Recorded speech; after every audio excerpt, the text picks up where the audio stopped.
Noite, chegamos. Eu já ia falar que a semana tá acabando, mas a minha semana vai emendar aí no fim de semana, trabalhando, então ainda não tá acabando, não. Vamos hoje conversar com a Marisol Camarinha, super profissional, com um mega repertório incrível. Cadê você, Mari? Vamos acordar. Oi, Maurício! Como é que tá, meu querido? Buenas, sempre buenas, né? Cada vez melhor. Tainá Veras, dando o prestígio da sua presença aqui. Essa mulher é demais, gente. Vocês não têm noção do que é Tainá Veras nessa vida. Mas eu aposto que ela só veio aqui para essa live por causa da Marisol. Porque ela tem, assim, uma paixão pela Marisol pela Tainá, né? E aí já viu. Deixa eu avisar a Mari aqui que a gente já entrou. Acho que ela não entrou ainda, né? Ai, só nós aqui sexta-noite, né? Vamos ver o que acontece. Vocês estão me ouvindo bem? Boa. Tô pronta aqui, tô pronta. Vamos lá, tá pronta. Vamos lá. Gente, me contem aí enquanto isso. Dani Melo, olha você aqui outra vez. Gente, tô com uma saudade de encontrar vocês. Me contem por enquanto, já que a gente vai falar de sabotadores hoje, qual é o seu principal sabotador aí? O que você acha que mais te sabota do Maurício? Eu sei que outro dia ele comentou lá do crítico, né, Maurício? E você aí, Tainá, Dani, Aline entrou? Me contem quais são os seus sabotadores. Assunto super fácil de falar. Maurício respondeu que tá tranquilo, mas quando o assunto é sabotador, né? A Marisol chegou. Maristela, boa noite. Olá, Hello! tudo bem, querida? Olha, tudo ótimo. Eu falei que a gente tem uma presença ilustre aqui hoje, que além de você, é a Tainá, que só entrou por causa de você, viu? Ora. Eu acho que foi por causa de você, Alê. Ela é sua fã, a gente sabe disso, né? Olha, eu tô perguntando pro Bem-vinda, pessoal Tainá, aqui que qual que bom é que o você está aqui. sabotador. Nós vamos fazer depois uma enquete para saber com qual dos sabotadores as pessoas mais se identificam, né? Ou identificam a Então, sua liderança, né? a Tainá tá falando que é o senso megalomaníaco dela. Eu adoro o senso megalomaníaco Meu da Deus. Tainá. É verdade. Essa mente brilhante é uma coisa incrível, né? Mas para ela nunca basta, né? Nunca basta. Muito bem, vamos lá. Quem é que está chegando aí? Minha Muito bom estar querida aqui com você, viu, Marisol, Ale? Obrigada. é muito bom ter você aqui com todo o seu repertório. Eu recebi, quando eu postei seu convite, alguns feedbacks. Eba, vocês duas, né? Tem uma pessoa que está morrendo de saudade de você também, que é o senhor Luiz Marra. Acho que ele deve entrar aí daqui a pouco. O pai da Valentina. E aí o pessoal adora as suas histórias, seu repertório. Hoje o negócio vai ser animado. Tá certo. Eu preciso reconhecer aqui de público, Ale, que o Marra tem grande participação no meu repertório. Fala a Grande verdade, vai. Fala a participação. verdade. Vamos lá. Ô, Muito, Mário, vamos vamos lá. começar com a sua apresentação sem falar da sua profissão? Sem falar da minha profissão, olha, você me põe em cada enrascada, hein? Bom, eu sou uma pessoa super alegre, super extrovertida, gosto muito de conversar. Quanto mais filosófica for a conversa, mais eu gosto. Se tiver um vinho tinto, então fica melhor ainda, né? Adoro o meu papel de mãe, acho que ser mãe sem dúvida, foi um privilégio muito grande. Eles são os meus 3 melhores projetos de desenvolvimento humano. É muito bom. Eu me reinvento a cada dia, continuo uma sonhadora, apesar de uma sonhadora jovem há mais tempo. Então, gosto sempre de fazer alguma coisa diferente. Isso é muito bom. O que mais você quer? Coisa boa. Agora eu quero da profissão. Quem que é Marisol profissionalmente? Marisol, profissionalmente, é alguém que advogou durante muitos anos, quase 30, e grande parte desse tempo na área trabalhista, né, que acabou colecionando aí uma série de histórias das relações das pessoas com o trabalho, e por isso esse novo posicionamento agora. Eu me aposentei da advocacia em 2015, então comecei a trilhar um novo caminho, porque eu gostaria que as pessoas que eu vou conhecendo a partir de agora não tenham as mesmas histórias para contar daquelas que eu conheci lá atrás. Sabe? Que elas só têm histórias boas para contar das suas relações com o trabalho. Vai ter muito trabalho para você, então, hein? Tomara, tomara. Eu faço Penso. coach, eu treino. Tem bastante trabalho, eu espero, né? Opa, muito bom. Eu vou falando, vai começando a me dar calor. Eu começo a live cheia de lenço, casaco, eu vou tirando tudo. Vamos lá. Então, Ô, vamos lá. Mari, Diga, tudo isso querida. começou num bate-papo nosso, né, no Zoom, falando de realização, de confiança. E aí Foi, a gente chegou foi. à conclusão que a gente tem muitos sabotadores. E aí Sabotadores. você tá aqui para falar disso. Me fala o que que Para você falar pensa desse disso. sabotador. Então, na verdade, eu experimentei vários deles, né? Nessa transição de carreira, eu passei apertada, principalmente o primeiro deles, entendo que é o mais relevante, que é o crítico. Então, quando eu fiz a transição de carreira, ele me judiou bastante, porque o sabotador é um inimigo da mente, né? Então, é aquele crítico que para quem nunca nada tá bom. Então, você nunca está pronto. Você sempre tem que treinar mais, aprender mais, fazer mais um curso, ler mais um livro, conversar com mais alguém, né? Então, ele é tanto um crítico da gente mesmo, quanto um crítico das pessoas que estão à nossa volta. Então, essa questão do sabotador me falou muito de perto ali, quando eu fiz essa transição. Porque quando eu advogava, eu cheguei num ponto da profissão, né, pela experiência, pelo tempo e tudo mais, que eu dominava muito bem a técnica e pouca coisa me surpreendia, né, na área de direito do trabalho, mesmo no contencioso quanto no consultivo. Depois que eu migrei de carreira, eu esperava, veja só você, né, eu esperava começar com a mesma performance que eu tinha levado 28 anos para construir. Então, esse sabotador falou muito alto. Então, os outros eram sempre melhores do que eu e por aí vai. Então, esse é um assunto que me fala muito de perto. Por isso que naquele bate-papo eu falei para você, a gente precisa falar mais sobre isso, né? Porque eu entendo que se aconteceu comigo, certamente deve ter acontecido ou deve acontecer com outras pessoas. Então, por que não compartilhar? De repente, pode ser um insight para alguém que está nos ouvindo ou que vai nos ouvir futuramente, né? Então, Sim. tem E um, você um livro que fala muito bem disso, né? Você pode citar para Diga, a gente aí querida. quais são esses sabotadores para ajudar as pessoas a pensar em qual que elas se identificam mais? Na sua É, o opinião, pro, quais são os mais pancadas, assim? Tem a nossa conversa aqui está bem baseada no livro de um chamado Shazad Shamini. Ele fala sobre inteligência positiva e ele elenca 10 sabotadores. Destes 10 sabotadores que ele elenca, eu escolhi, assim, eu tenho como mais relevantes. Bom, o top one é o crítico, sem a menor sombra de dúvida. Mas, além do crítico, a gente tem a vítima, a gente tem o hiperrealizador, a gente tem o.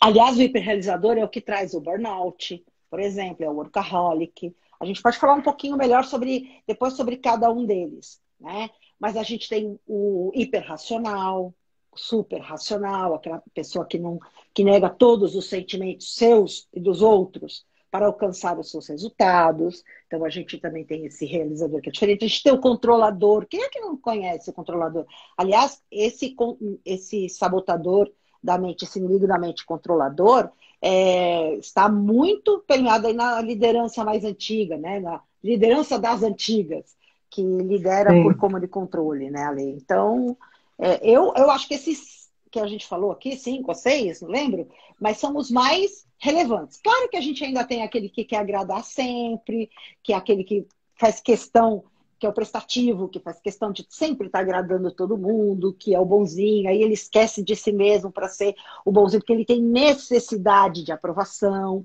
ele precisa que os outros o aprovem, então ele faz tudo para aprovar os outros. A gente ainda tem aquele que o autor chama de o esquivo, que é aquele que só olha para as relações só para o lado bom, para o lado prazeroso. Se ele vislumbra algum conflito, ele faz de conta que aquele conflito não existe e segue o baile, até que aquele conflito exploda, né? E muitas vezes não tem mais nem como solucionar. Então, assim, são vários, mas eu penso que esses aí que a gente conversou são os que mais fazem sucesso, vamos dizer assim, né? Nas relações de trabalho. Legal. Vamos começar por um, então. Você tem uma história cabeluda para nos contar aí de algum desses que você já tenha vivido, experimentado? E aí, se você quiser já emendar como você ajudou a sair desse lugar, ou esta pessoa de alguma maneira lidou melhor com esta questão, se é que teve como, né? Alguns a gente não tem, a gente até tenta ajudar, mas a pessoa não enxerga esse sabotador como algo ruim para a sua vida. Então, infelizmente, quando a pessoa não enxerga que aquilo é ruim para si mesma, ninguém pode ajudar quem não quer ser ajudado, né, Ale? Eu lembro que eu dizia para as pessoas assim, olha, eu posso proteger você, proteger não, eu posso defender você de qualquer pessoa. Você pode contar comigo em qualquer circunstância, diante de qualquer conflito, mas eu não posso defender você de você mesmo. Isso é algo que eu não tenho condição de fazer. Então, aí eu deixava estar, eu sinalizava, mas deixava estar. E aí, o que me chamou a atenção quando a gente começou a falar de sabotador, e o que me chamou a atenção quando eu comecei a sentir isso depois da transição de carreira e tudo mais, foi que o estudo aponta, inclusive no mesmo autor, que somente 20% das pessoas, 20% ali, das pessoas e dos times têm condição de mostrar o seu verdadeiro potencial. 20% é muito pouco. A gente tem gente, eu conheço pessoas incríveis, com um potencial enorme, com uma capacidade de entrega extraordinária, com uma capacidade de colaboração, com ideias sensacionais, mas que não se permitem mostrar o que sabem, não se permitem participar. Então, isso é muito sério, né? Porque a nossa relação com o trabalho é uma atividade que muitas vezes nos revela para a humanidade, nos revela para a sociedade, vamos dizer assim. E a gente continua escondidinho. E você sabe que eu pensei, quando eu li isso, que as pessoas têm, que somente 20% alcança aí o seu verdadeiro potencial.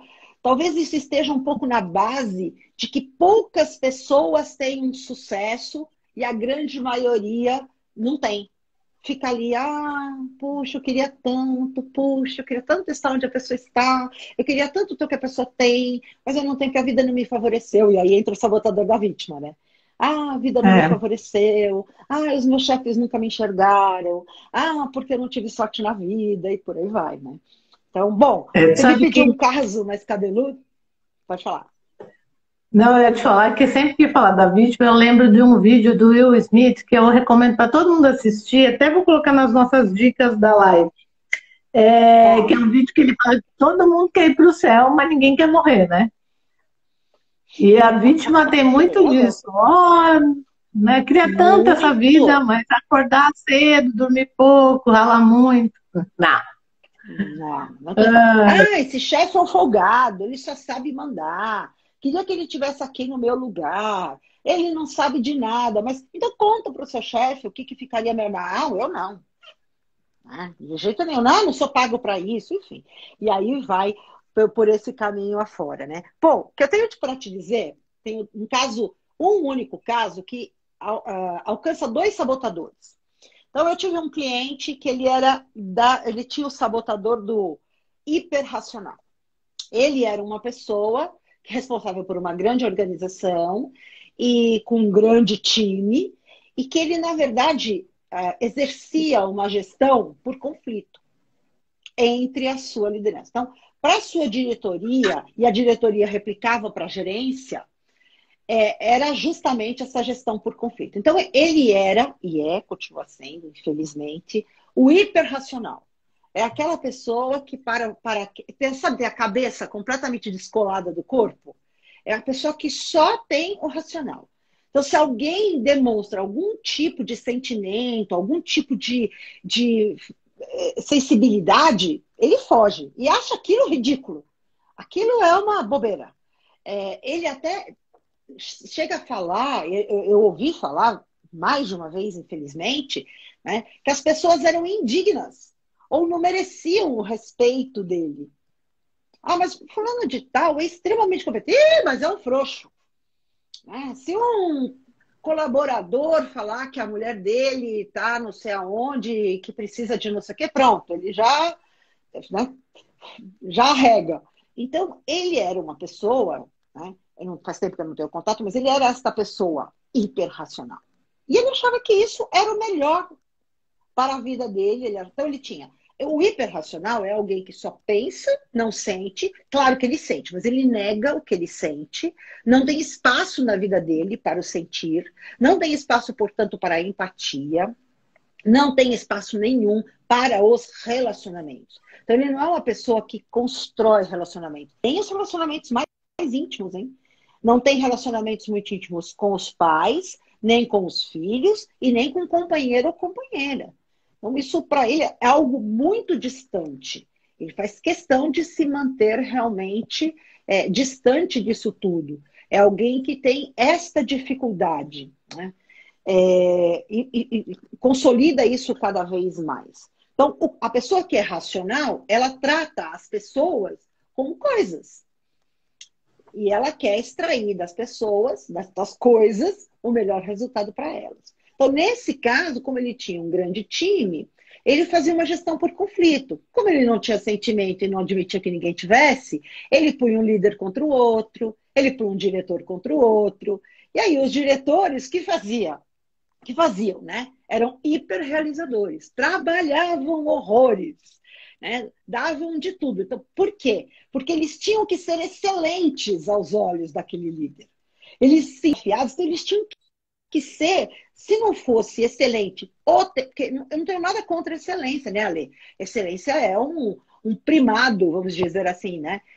Mas ser excelente o tempo todo é impossível. A gente consegue ser excelente durante grande parte do tempo, mas o tempo todo é impossível, algo impossível de acontecer. Mas esses líderes não enxergavam isso. Exatamente. Então, essa gestão desumanizada, essa gestão por conflito totalmente desumanizada, acabou criando um time de gestores hiperrealizadores que não conseguiam se sentir bem se não estivessem o tempo todo trabalhando. Isso tinha um preço muito alto, porque eles não tinham tempo para a família, eles não tinham tempo para suas relações, né? Então, enquanto o hiperracional causa desequilíbrios em si mesmo, no time, muitas vezes irrecuperável, né? Desequilíbrios irrecuperáveis, os hiperrealizadores acabam virando workaholics. E um dia o trabalho termina, sabe por quê? Fica. Marra acabou de entrar aí, eu não falei que ele ia aparecer? Ou tá com saudade disso? Oi, Marra! Falando nisso, ó, o Maurício está falando que ele parece que se identifica com o crítico e também o hipervigilante tem lá. A Tainá está falando da hiperrealizadora e prestativa e que o sabotador dela e da vítima direciona e terceiriza a responsabilidade. Eu vou pedir para as pessoas continuarem escrevendo aqui, conforme vocês forem ouvindo a gente, que tipo de sabotador você reconhece em você. Uma coisa, enquanto você toma água, que eu acho que vale a pena a gente falar, e quero também a tua opinião a respeito, é que, para mim, um sabotador comportamental, um sabotador que atua na nossa vida profissional e também na pessoal, tá? Ele acontece, ele se mantém ali atuando firme e forte, porque ele traz pra gente um ganho secundário, né? A gente, por Ah, boa exemplo, visão. quando a gente fala aí da vítima, quando a gente terceiriza a responsabilidade, o ganho secundário é, esse problema não é meu, então eu tenho um ganho secundário de alívio temporário. Eu acho que vale Sim. a pena a gente que está se dando conta desses sabotadores entender qual é o ganho tempo, qual é o ganho secundário que eu estou tendo por conta desse sabotador. Esse hiperrealizador, e eu acho que esse marra aí tem um pouco desse negócio, viu?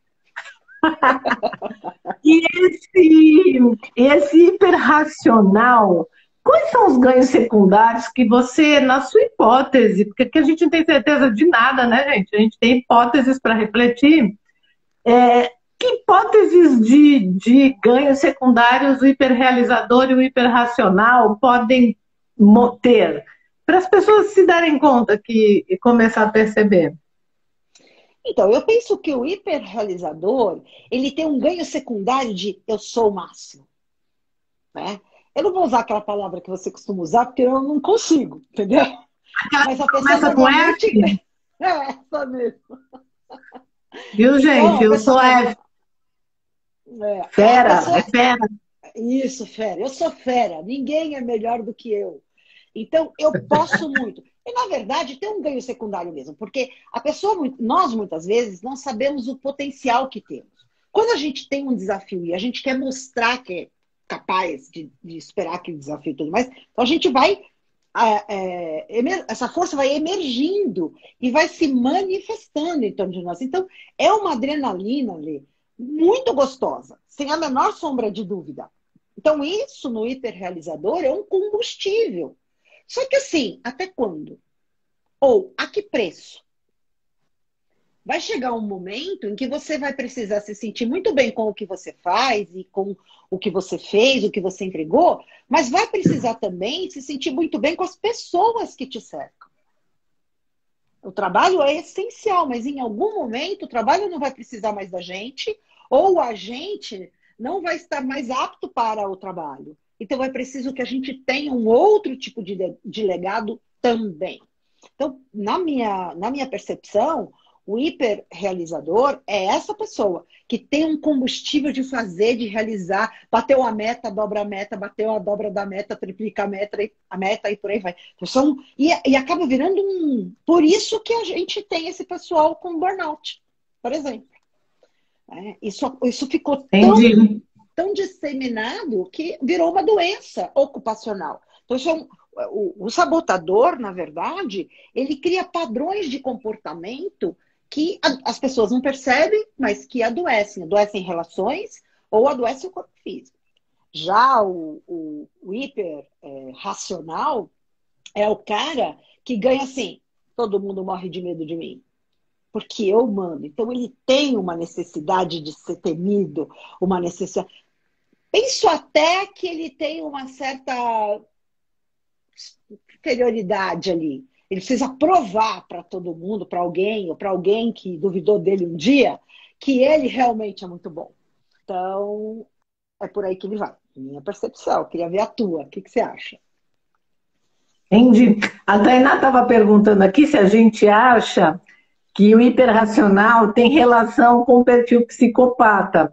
E aí, quando a gente fala de perfil psicopata, inclusive, eu estou estudando os 5 traços de caracteres, gente, é muito legal. E aí, psicopata, a gente já tem aquele perfil do maluco assassino, né? E Não necessariamente. é, todos nós temos 5 traços de caracteres em diferentes níveis, mas eu acho que eu entendi a pergunta dela até, inclusive de quem se trata a pergunta. Mas se por acaso você acha que o perfil psicopata é aquele que manipula, que gosta de estar, né, sempre no controle, tu acha que o racional e a psicopatia tem ali, não essa psicopatia da psiquiatria, mas comportamental tem relação ali? Sim, eu penso que sim. Grandemente. Grandemente. É alguém que realmente tem um transtorno comportamental, que pode ter nascido na infância, na adolescência, lá sei eu. Eu não sou da área, então não posso me manifestar aí, mas é alguém que traz um transtorno de origem ali, alguma coisa que ele passou, que ele viu, ou que ele, principalmente que ele ouviu, e que marcou grandemente o seu perfil. Então, isso virou ali uma cicatriz que está mostrar para todo mundo que ali tem uma tecla desafinada naquele piano, sabe? Tem realmente uma Tá. tecla desafinada. Com certeza. Ainda falando de ganho secundário, Maria, você falou que o top 10 aí, né, dos 10 é o crítico. O que você acha que o É. crítico traz de bom como ganho secundário, esse desgranhento? Então, o crítico é muito. A gente fala do crítico esse desgranhento, né? É aquele cara que enche a gente de culpa, é aquele cara que enche a gente de ansiedade e tudo mais, mas ele é muito útil para colocar a gente nos trilhos. Eu acho que a grande sacada é trazer o crítico como aliado e não como inimigo. Porque o crítico, enquanto inimigo, judia demais da gente e das pessoas que estão à nossa volta. Porque se a gente tem um comportamento crítico, Deus me livre, né? As pessoas que estão em volta da gente. Elas nunca mostram o seu verdadeiro potencial, porque, né, não é possível, nunca tá bom. Agora, quando o crítico se torna o nosso aliado, ele é realmente o fiel da balança. Ficou muito bom, mas olha, dá para melhorar aqui. Ah, é mesmo, dá para melhorar aqui. Então, é possível ter uma conversa. Na PNL, a gente tem a conversa com as partes, né? E eu enxergo muito isso aqui com os sabotadores. Então, dá para ter uma conversa. Quando o crítico aparece, o Jerônimo Temer chama de Zé Curubu. Então, quando o Zé Curubu aparece, ou o crítico interno aparece, dê um nome para ele, né? É, cria um nome para ele, bate um papo com ele, você tá bom, ok, mas até onde é exagero, até onde é alguma coisa insana, ou até onde é uma coisa útil? Porque se a gente tiver um relacionamento equilibrado com o crítico, a gente tem muito a ganhar ali.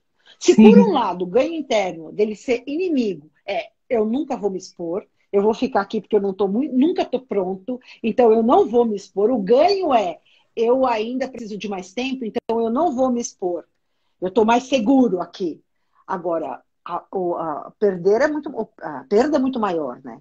Quando você negocia com ele, você fala, tá bom, vai, eu vou, e depois você me conta o que eu posso melhorar. Acho que é uma ideia importante aí.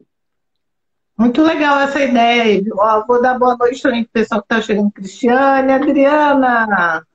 Acho que é a Márcia aqui, Veloso, Maglon, Roseli.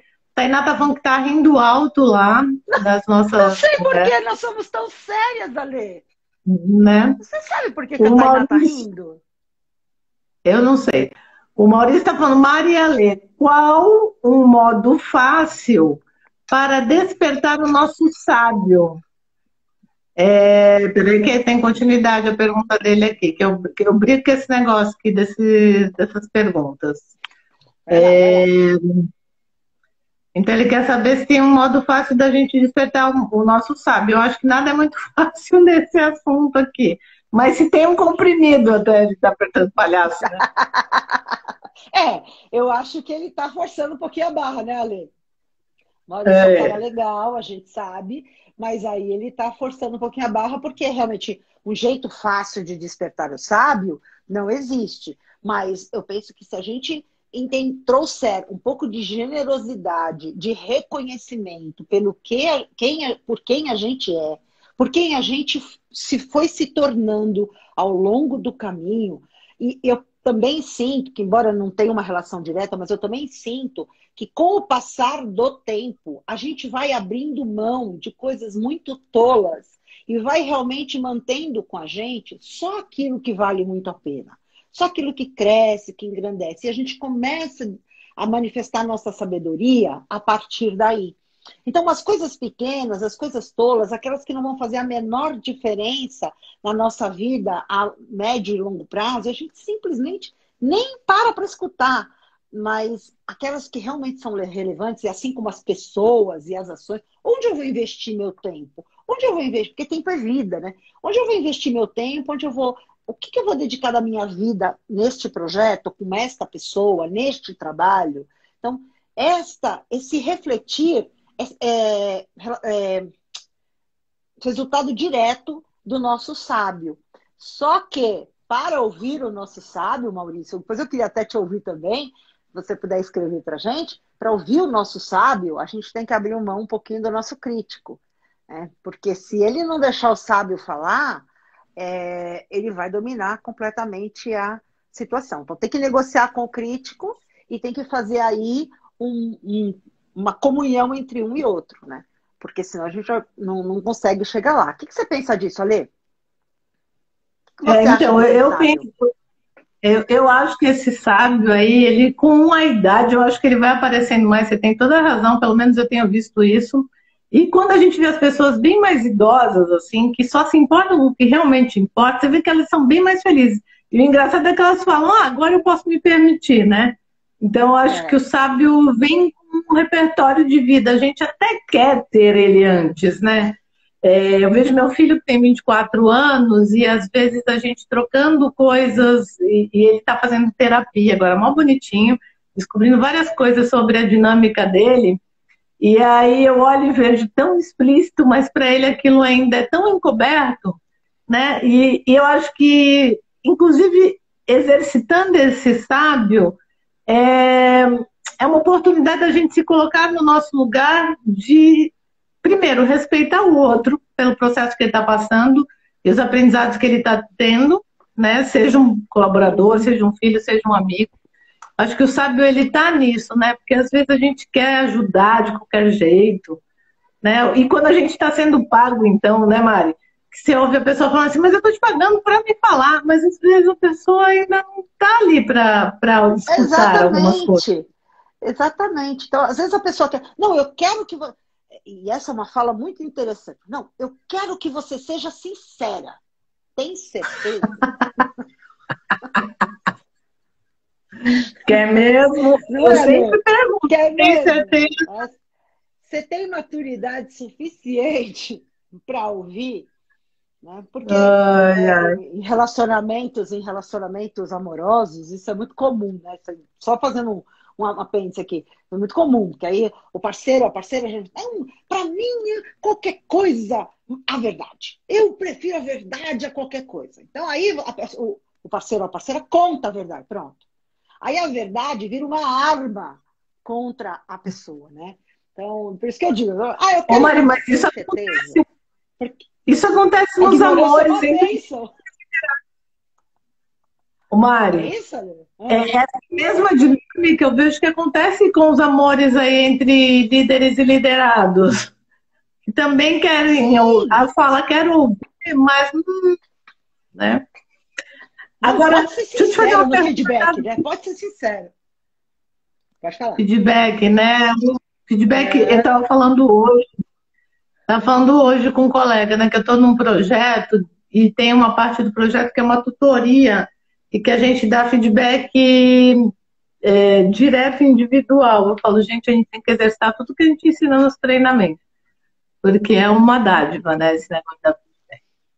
Mas eu queria falar da vítima também, que eu acho que a gente começou lá no início, e eu queria saber se na vítima tem algum lado bom. Qual o ganho secundário da vítima danada? Eu estou aqui, Então, de vez em quando me vem. a vítima quer ser vista, né? Ela quer carinho, ela quer ser vista, ela quer chamar atenção para ela. Então, ela precisa ser o centro da atenção. Ela precisa, em algum momento, saber que ela importa para a outra pessoa. Então, alguém precisa se importar. Ela tem esta necessidade. Quando ela assume um papel de vítima e a pessoa aceita esse papel de vítima, e seja lá quem for, um colega de trabalho, alguém na família, ou um companheiro de jornada, enfim, a vítima tem um ganho imenso, porque ela disse, ele me viu, ela me viu, me enxergou. Eu realmente importo para essa pessoa. Que a pessoa larga tudo naquele instante, pode ser um instante pequeno ou grande, mas naquele instante o mundo não existe para a pessoa, só a vítima. Então aí ela se sente plena. Então o ganho é esse carinho, esse afeto que ela ganha, né, em sendo vítima. Entendi, Isso eu estou é aqui refletindo. o que eu entendo aqui. Conhece alguma vítima, Lê? Faz Eu sentido isso para você, não? conheço. Opa! Quem é que não, né? Eu queria que o pessoal escrevesse se conhece alguma vítima, né? Olha, tu sabe que assim, eu já fui vítima uma parte da minha vida, assim, né? E já fui prestativa, já tive essas coisas. E é engraçado, Quem porque você está nunca? falando agora, e eu agora fazendo os processos com os coaches e tudo mais, eu não alimento muito esses bichos aí, não, deles. Se tem um negócio que não me faz dar a atenção, dar o meu tempo, mas nem pagando, é esses dois perfis aí. Quando vem, eu já boto uma luz nele, já a gente já conversa a respeito, porque eu penso que cada um desses sabotadores, né, quando a gente fala de ganho, eles trazem uma dinâmica para a pessoa, né, um comportamento. E essa dinâmica tem uma força e uma velocidade. E eu vejo que a vítima, ela é a mais lesada do planeta ali, porque ela deixa a pessoa lenta, sem força. E aí a gente não consegue produzir bons resultados estando neste lugar, né, Mari? Sem dúvida nenhuma. É aquela pessoa, isso não é nenhum tipo de força, né? Aquela pessoa enjoativa, aquela pessoa que não realiza, que não tem atitude nenhuma, que não tem ideia. Então, ela é a mais prejudicada, até porque as pessoas se afastam. Aquela pessoa que está sempre reclamando, que está sempre se queixando, que é sempre a vítima do mundo. Lembra que eu falei para você da Leila Navarro? Ela tem um nome, né? Ela chama de. Ai, vou ter que falar. Ela chama de um fudidinho, né? Fala, depois a Então, gente a marca pessoa, ela. Fala. ela vai dizer, a pessoa tem. Ela faz até o gesto. Ela tem a síndrome do fudidinho. Então, tem pessoas, e eu conheço algumas, que têm a síndrome do fudidinho. É aquela pessoa para quem nada vai dar certo. Se a pessoa vai sair, ela vai pegar um puta trânsito, sabe? Se ela vai receber alguma coisa, o dinheiro não vai chegar, sabe? Se ela vai conseguir, não vai dar certo. Então, é muito interessante como ela vai colocando os obstáculos para que as coisas não se realizem, para que ela continue sendo vítima. Você quer ver como você pega uma vítima fácil? A pessoa chega com um problema, eu não sei lá, eu vou pensar em alguma coisa, mas a pessoa chega com um problema, você dá uma solução, não serve. Você dá outra, não serve. Você dá outra, não serve. Nada serve, porque ela não quer a solução. Se você soluciona o problema dela, e aí? Né? Ela não vai ter mais com o que se vitimar. Então, né, se a pessoa pensa, eu tô com tanta fome, então, olha, come, sei lá, uma banana. Não, banana me prende o intestino. Não, então tá bom, então come uma maçã. Não, não, maçã dá mais fome. Tá bom, então toma um copo de leite. Não, um copo de leite me dá gases, e assim vai. Nada do que você diz para a pessoa resolve. Então ela quer ficar com fome, porque essa é a vítima dela, né? A Tainá tá falando que lembra É aquele vítima. personagem lá do Divertidamente, o da tristeza, que na hora que ela vai se apresentar, quem é você? Eu sou a tristeza. Verdade. A E a vítima que Tiane eles tá falou falando aqui que agora, vítima é muito o chato. vítima é um chato. Chato, é um chato. Gente, nada do que você fala pra pessoa, né? Ai, amanhã eu tenho que acordar cedo. Ai, então vai dormir cedo. Não, não tenho sono cedo. Não, é uma coisa horrorosa. Menina do É céu. assim, e tem um monte por aí, viu? Tem um monte, um monte, um monte. Bom, então já está recomendado para o pessoal ler, né, o livro de inteligência positiva. Eu vou colocar lá nas nossas dicas da live, porque é muito bom, né? Não, e é muito legal, Ale. É muito bom. Ele mostra que eles existem, que são inimigos comportamentais. Eu acho que é fundamental a gente conhecer. Tem aquele livro Arte da Guerra, e em algum momento ele diz: se você se conhece, conhece o seu inimigo, você não deve temer o resultado de 100 batalhas. Mais ou menos assim, né? E é verdade. E se esse inimigo é o seu inimigo interno, então, você juntou as duas coisas. Você vai se conhecer e conhecer o seu inimigo interno. Então, você não precisa temer nenhum tipo de liderança, nenhum tipo de prova, nenhum tipo de desafio, nenhum tipo de projeto. Então, você vai ter uma performance no trabalho muito melhor. Você vai ser uma pessoa muito mais agradável para se trabalhar em equipe. Aquela pessoa que todo mundo quer no projeto, todo mundo quer no time. Porque é aquela pessoa para cima, aquela pessoa que tem atitude, aquela pessoa que realiza, que quando tem uma dificuldade, manifesta essa dificuldade. Né? Então, isso é fundamental para o resultado do todo. Todo mundo ganha muito quando a gente sabe, né, dos nossos inimigos e a gente sabe lidar com eles. Porque o livro não trata só dos sabotadores, ela trata dos sabotadores, das suas manifestações e como lidar com eles. Então é um livro de 2012, mas é um livro extremamente atual e sempre será. Porque esses sabotadores existem efetivamente, né? E conhecê-los significa um ganho imenso na nossa vida ali. Eu penso. Né? O que você tem visto aí Legal. nos seus treinamentos, nas suas coisas, de sabotadores? Quais os que você mais identifica? Você concorda aqui com os que eu selecionei ou queria trazer mais algum? Não, eu acho que esses que a gente falou são os que a gente mais encontra em sala de aula. Agora, nas salas de aula digital, a vítima e o crítico gritam, né? Porque as pessoas estão nas suas zonas de desconforto, porque não estão acostumadas com esse ambiente, então é engraçado. Mas eu acho que eu tenho também me deparado muito com controladores que estão sofrendo muito nessa fase, porque estão sem tanto controle. E aí, coitado de Bem quem está lembrado do controlador. em casa, quem está convivendo com eles em casa está sofrendo. Pois é, porque Dá uma dica, Maria. Os controladores são líderes, mas também são maridos, são esposas, são pais, né? Os controladores, eles têm uma vida profissional e uma vida social. Então, é complicadíssimo mesmo lidar com eles. Num primeiro momento, os controladores até podem trazer algum resultado, mas a longo prazo, sabe, eles causam muita frustração nas pessoas. As pessoas ficam ressentidas com o controlador. Que é alguém que não dá espaço para que as pessoas se manifestem, para que as pessoas exponham as suas ideias e tudo mais. Só ele sabe. Só ele sabe como deve ser feito e de que jeito deve ser feito. Né? Então, falar com o controlador, mostrar para ele o quanto ele é controlador, não é uma tarefa fácil. Mas eu penso que é o único jeito possível, né, de ajudá-lo. Porque o que acontece, né, Ale? Você trabalha numa empresa, você não, muitas vezes, quase nunca,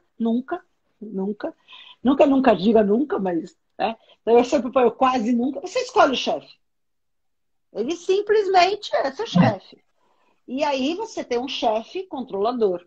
Ou tem outra situação também. Às vezes você é o líder e dentro da sua equipe você tem alguém, um colaborador que é controlador. E aí ele rivaliza com você, que é líder. E aí você é um líder que quer ser empático, um líder que é desenvolvedor, um líder... Então você tem um desafio triplicado para lidar com esse controlador. Porque ele vai rivalizar com você o tempo todo. Então você vai precisar encontrar caminhos de mostrar que ele é importante, que ele tem muito a contribuir, mas que, no entanto, aquela não é a melhor maneira de contribuir, que os outros também têm. Então ele precisa ter voz, ele precisa ter lugar de fala, que é agora o que se diz mais comumente, né? Ele precisa ter lugar de fala, mas ele não pode roubar a cena da equipe toda, e menos ainda do líder, né? Agora, quando o líder é o controlador, aí o time tem que estar muito unido, o time tem que estar muito estruturado para começar a mostrar para o controlador que aquilo não é o certo. Que aquilo não é o certo, mas que aquilo não é bom, que não traz resultados e tudo mais. Sim. O controlador é um grande assediador. Para mim, essa questão do controlador... Oi, desculpa que emendou aqui. Eu falei que o controlador é um grande assediador. Assédio moral. Ele é um cara que assedia muito. Sim, às vezes nem se dá conta que está fazendo isso, né? Mas faz. Agora, sabe que para controlador também tem uma especialização, né? Então, eu adquiri uma estratégia. Conta aí. Gente, para lidar com um controlador, eu penso que a primeira coisa legal para a gente fazer é ter um olhar de compreensão sobre a realidade daquela pessoa. Por quê? Normalmente a pessoa é controladora porque ela conquistou tudo que ela tem ou tudo que ela se tornou sendo desta forma. Controlando, monitorando, microgerenciando. E e isso fez com que ela tivesse um resultado. Então, ela acredita Sim. que a única forma de chegar naquele lugar é deste jeito, é desta forma. E a primeira coisa que eu acho que a gente tem que fazer com o controlador é acolher este lugar e investigar qual é a necessidade por trás desse controle. O que, que ele está querendo? Será que é segurança? Será que é status? Será que é reconhecimento? A hora que a gente descobre isso, a gente pode daí explicitar, como você está falando, aonde ele está exercendo o controle, o quanto isso está prejudicando, mostrando que a gente poderia ganhar muito mais se esse controle não tivesse acontecendo. E aí sim, a gente fazer um acordo para entregar aquilo que ele quer e ele poder baixar um pouco essa microgestão aí. Para mim deu certo. Nossa, tem toda a razão. Você tem toda a razão. Certa vez eu estava atendendo um cliente e ele fazia questão de saber cada passo que eu dava, o que eu ia fazer, se eu já tinha falado com uma pessoa, se eu não tinha falado com outra, e como é que era. Então, ele controlava, ele tinha uma necessidade imensa de controlar o que eu estava fazendo, os meus passos, as minhas decisões e tal. E aí, numa abordagem que eu fiz, porque né, chega uma hora que a gente se enche disso, ele disse para mim, sabe o que é, doutora? Eu não sei lidar com... eu não sei improvisar. Então, eu não sei lidar com imprevistos.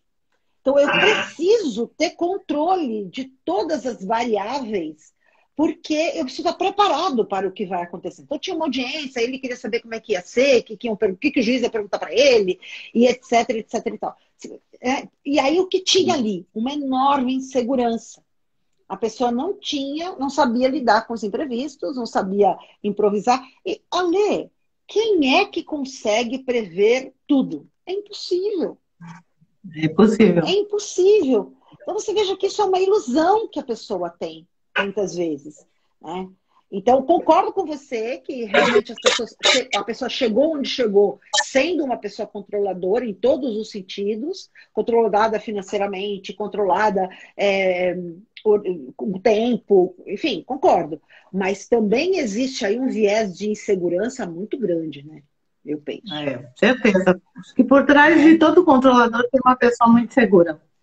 Mas, Mari do céu, nós já estamos falando há quase 50 minutos e Nossa. daqui a pouco o Instagram baixa a louca aqui e derruba a gente. Tá bom, então vamos lá. Vamos partir. Eu quero então agora, quero um pouco explorar a Marisol por trás da doutora e da expert consultora. Né? Tá, vamos lá. Não faz pergunta difícil. Não. Mari, de todas as competências que você reconhece em você hoje, qual competência você vê que você já traz desde a sua infância? Lá no seu primeiro...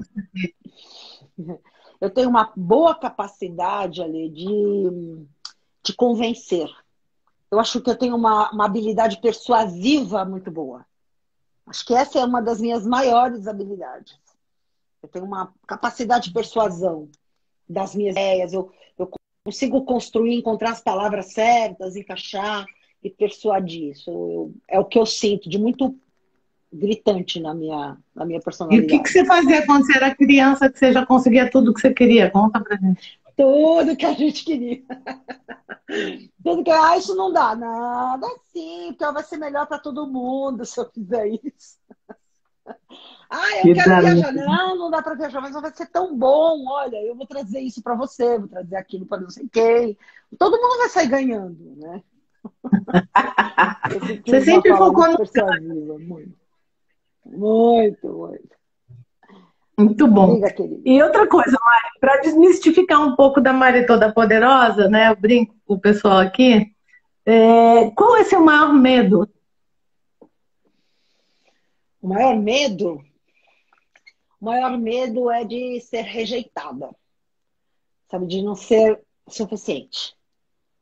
Então, por isso que eu encontrei essa dificuldade toda no sabotador, na transição, etc e tal, né? Porque eu já era uma mulher mais madura, então, quando eu comecei a advocacia, eu era muito jovem. Então, não tinha muita preocupação com isso. Mas quando a gente faz uma transição de carreira já numa idade mais madura, mais avançada, aí a gente quer acertar sempre. Então, o fato da gente não acertar, da gente ser rejeitada, das pessoas não quererem o que a gente tem para oferecer, para mim é muito duro de aceitar. Entendeu? É. Sempre parece que tem a ver Sabe que comigo, com a minha pessoa. Sabe que recentemente eu tenho tido um insight que eu sempre achei que eu tinha medo de ser rejeitada, né? Mas na verdade eu estou descobrindo que o meu medo mesmo é de ser abandonada. Ai, hoje eu tô risada. Tá. Por quê? Porque o rejeitado é isso, né? A pessoa nem te quer, assim, né? O abandonado Sim, sim. ele te quer, depois te larga, Eu te largo, é entendeu? verdade. Tem razão. E esse Aí eu é um falo, medo gente, muito justo, muito razoável. É. Mas eu tenho muito essa. Esse é um medo bastante premente mesmo, em mim. Muito evidente. Tanto então, quanto a persuasão. É. estudando, a gente vai percebendo essas nuances, né? A diferença entre uma coisa e outra. É interessante, eu tenho me revisitado nesse tema aí. E Mari, para a gente fechar aqui a conversa, você dá tchau, que já já a gente começa a contagem regressiva. Quando você vê minhas lives, aí que eu sei, você sabe a pergunta que eu vou te fazer, mas eu quero Eu saber do vejo quase coração. todas. Pode falar. Quando Meu você Deus, olha qual no será a espelho, o pergunta? que você vê? Pô, já disse aqui para você que eu sou uma sonhadora, né? Então, quando eu olho no espelho ali, eu vejo uma pessoa que acorda todos os dias disposta a recomeçar. Alguém que tem necessidade ou que se sente muito, mas se sente muito feliz em tornar a vida das pessoas um pouco melhor. E nessa minha nova trajetória, de contribuir para que as pessoas tenham uma condição de trabalho, uma relação com o trabalho melhor, a partir das minhas experiências. Porque eu penso que eu já vivi tanto, eu já vi tantos conflitos, eu já vi tantas dores, tantas necessidades das pessoas causadas por essa relação ruim com o trabalho, com a liderança e tudo mais, que eu não gostaria que as pessoas continuassem nessa situação. Então, eu acordo disposta todos os dias a compartilhar o que eu sei e o que eu vivi para que as pessoas não passem por isso, para que menos pessoas possível passem por isso. Então, quando eu me olho no espelho, eu vejo esta pessoa, uma mulher mais velha, mas, no entanto, carregada de histórias, carregada de coisas boas para compartilhar e muito disposta a fazer isso. É o que eu vejo, pelo Tem que menos. transbordar isso, Mari. Tem que transbordar Né? isso. Então, vou encontrar uns canais aí Ai, para ir Mari. transbordando, para compartilhar isso com o mundo, porque é muito importante, viu? Olha, as pessoas precisam muito parar de sofrer com o trabalho, sabe? A gente carrega umas crenças, trabalhar é horrível, bom é não trabalhar, que já estão ultrapassadas, né? Mari, Roberto, vamos meu fazer querido, está um. dizendo Vou te aqui. colocar um dos melhores corações. Eu vou agora te fazer um desafio público Tá bom, de manda. você agendar uma live para você falar para nós sobre trabalho. Não uma live comigo, uma live para o mundo aí. Sabe essas que a gente entra e Tá. começa a falar e chama todo mundo. Vamos lá, quero falar para vocês da minha visão de trabalho, e do que a gente pode olhar de novo na relação com o trabalho. Sim, tá bom. Feito. Tá Faça desafiado. assim, Vai te ter que aviso e te mato. Tá desafiado, tá desafiado. Porque tem muita coisa para falar sobre o trabalho, muita coisa. As pessoas ainda têm uma visão muito arcaica sobre o trabalho, carregam um peso morto que, sabe, só prejudica, né? E a gente pode ser muito legal. feliz com o trabalho, muito feliz. Prepara pra gente um conteúdo focando nesse como a gente pode ser feliz no trabalho. Tá bom. Como podemos ser felizes no trabalho? Concordo. Tá bom. Ao invés Desafio de aceito. sofrer, Ao né? invés de sofrer, sabe? Porque trabalhar é a condição da vida, né? Para que sofrer? É possível ser feliz no trabalho. Muito possível. Muito bom. Duvido se tivesse o chefe que eu tenho. Então, mas você não depende do seu chefe para ser feliz. Depende? Né? Né? Muito bem, então, Tá bom, compromisso Helena. aí, ó. Você me manda que eu passo no meu status. Quero te Combinado. agradecer demais esse Helena, você é uma encontro. pessoa querida. Você é uma querida. Ale, e Adoro. você, hein? O que você vê quando você se olha no espelho? Ah! A pessoa, cara, Puxa! imagina que tá contagem regressiva, gente. Mentira. Olha, de uma maneira bem rápida e geral, porque eu sempre pergunto isso, mas eu nunca penso nisso de verdade, assim, né?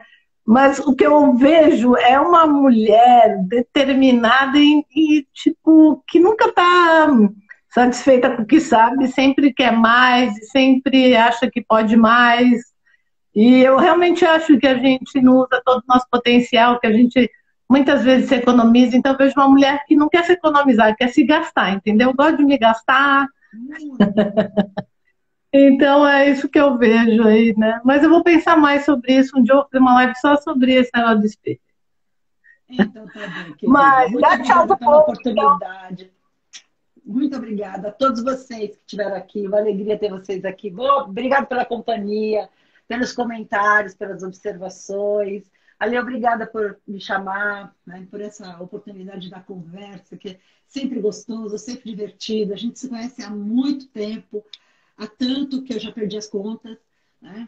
Mas é sempre bom, a gente sempre está junto em uma situação ou noutra, é melhor não contar. Nós já fizemos algumas coisas juntas, todas muito gostosas de fazer. E a gente vai continuar fazendo outras tantas. E a gente vai ter muita história para contar daqui uns 10 anos. Certeza. Tá bom, querida? Tchau, Beijo tchau, grande. gente. Tudo de bom Todo para mundo que vocês, eu amo tá? aí, viu? Tchau, tchau, tchau. A gente se vê, viu? Eu quero te ver na live lá.